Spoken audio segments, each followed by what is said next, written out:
Hukum yang dilakukan oleh 4 mahasiswa dalam menguji ambang batas minimal pencalonan presiden dan wakil presiden merupakan hal yang sangat patut kita apresiasi dan juga menjadi indikasi bahwa Indonesia punya harapan terhadap kaum mudanya sebagai garda terdepan penjaga demokrasi dan konstitusi.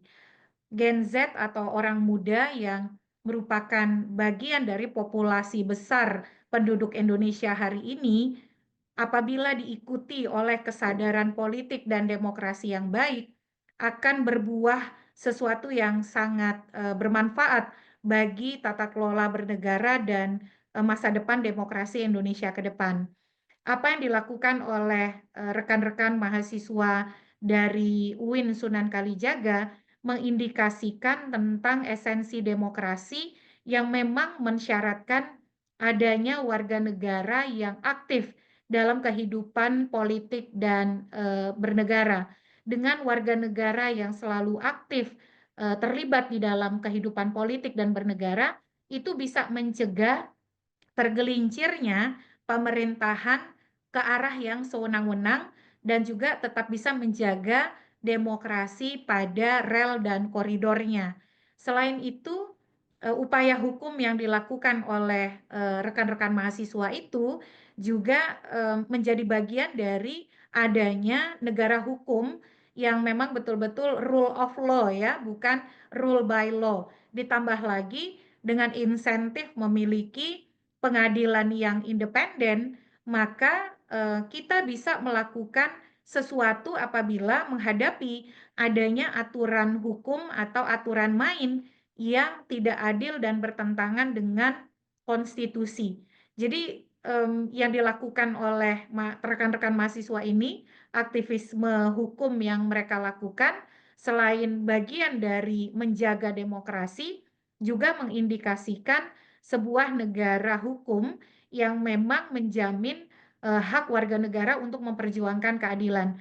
Kita harus apresiasi dengan sangat baik dan justru ini menjadi tantangan ke depan bagi dunia pendidikan hukum kita ya, terutama bagaimana pendidikan tinggi hukum mampu mewadahi dialektika dan juga dinamika yang terjadi melalui upaya-upaya hukum yang mulai banyak dilakukan oleh para mahasiswa hukum sehingga kurikulum pendidikan hukum juga mampu meresponnya sehingga menghadirkan kurikulum pendidikan yang mampu mengoptimalkan potensi-potensi ini dan melahirkan lebih banyak sosok praktisi hukum ke depannya ya, yang tetap bisa menjaga integritas hukum dengan baik dan juga menjaga demokrasi sebagai sistem pemerintahan yang kita anut. Meskipun harus diakui ya, upaya hukum yang dilakukan oleh mahasiswa juga itu dalam banyak wajah begitu.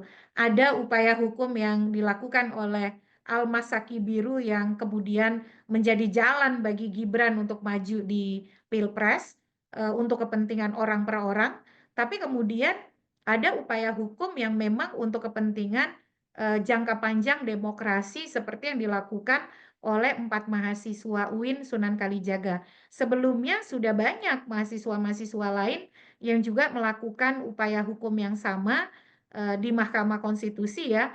Contohnya ada mahasiswa dari FHUI, Ahmad Al-Farizi dan Nur Fauzi Ramadan yang karena permohonan mereka di MK melalui perkara nomor 12 tahun 2024, pilkada tetap terselenggara di bulan November dan tidak jadi dimajukan ke September seperti beberapa usulan anggota parlemen ya yang sempat dituangkan dalam RUU Pilkada. Akhirnya pilkada tetap di bulan November. Bayangkan kalau pilkadanya maju ke September, bisa jadi penyelenggaraan pilkada tidak akan berlangsung baik dan sukses begitu. Yang berikut juga ada permohonan juga dari mahasiswa FHUI, Sandi Yuda Pratama dan Stephanie Gloria yang menguji pasal tentang kebolehan kampanye di kampus. Akhirnya dinamika kampus lebih dinamis ya, dan juga bisa menyertakan pendidikan politik yang baik, karena kampus boleh digunakan untuk atau bisa dilakukan kampanye pilkada di kampus asal tidak menggunakan atribut dan dengan izin dari penanggung jawab kampus, dan ini bisa mendorong kesadaran politik dan demokrasi yang lebih kuat di antara orang muda dan mahasiswa di kampus-kampus kita begitu.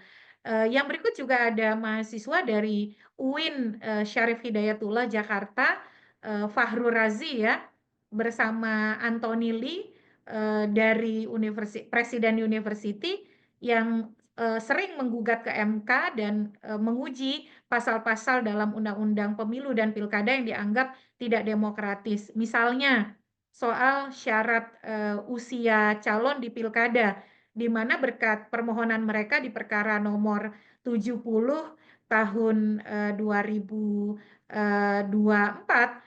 usia calon itu tetap dihitung pada saat pencalonan dilakukan, bukan ketika pelantikan, seperti halnya putusan Mahkamah Agung nomor 23P/HUM/2024.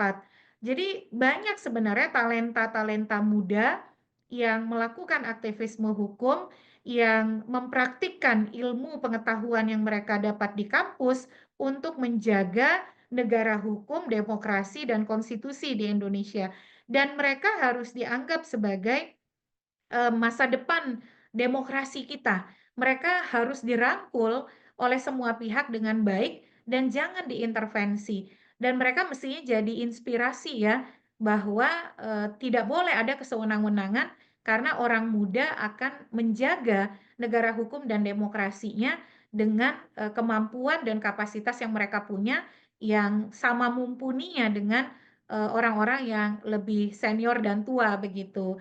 Nah, yang juga harus dicatat dari aktivisme hukum ini adalah bagaimana kemudian mereka harus ditempatkan sebagai subjek ya dalam penyelenggaraan negara dan demokrasi kita, dan bukan sekedar objek yang menjadi sekedar sasaran dari proses pemilu ataupun penyelenggaraan pemerintahan. Tapi mereka juga harus dilibatkan dalam pengambilan keputusan dan juga di dalam menentukan bagaimana arah bernegara ke depan dengan lebih substantif, bukan sekedar seremoni apalagi formalitas. Jadi kita harus apresiasi upaya hukum tersebut, dan mudah-mudahan ini jadi inspirasi bagi lebih banyak orang muda Indonesia untuk tidak membiarkan ketidakadilan ataupun kesewenang-wenangan pengaturan, karena mereka bisa menggunakan saluran hukum untuk memperjuangkan apa yang menjadi aspirasi hukum dan politik mereka, serta mewujudkan pengaturan yang betul-betul berkeadilan dan demokratis. Jadi ada yang menjaga dari jalanan melalui protes dan demonstrasi untuk menunjukkan pendapat dan aspirasi serta kebebasan berserikat mereka, tapi juga ada yang mengaktualisasikannya melalui perjuangan di ruang-ruang sidang pengadilan dan berbagai upaya hukum dan advokasi lainnya yang dimungkinkan untuk dilakukan.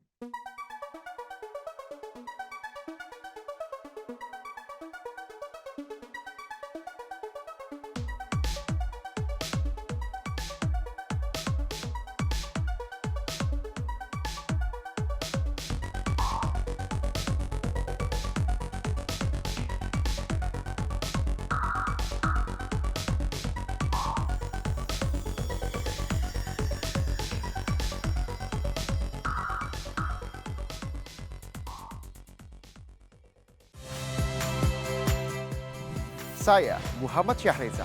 Saksikan program-program Kompas TV melalui siaran digital, TV, dan media streaming lainnya. Kompas TV, independen, terpercaya.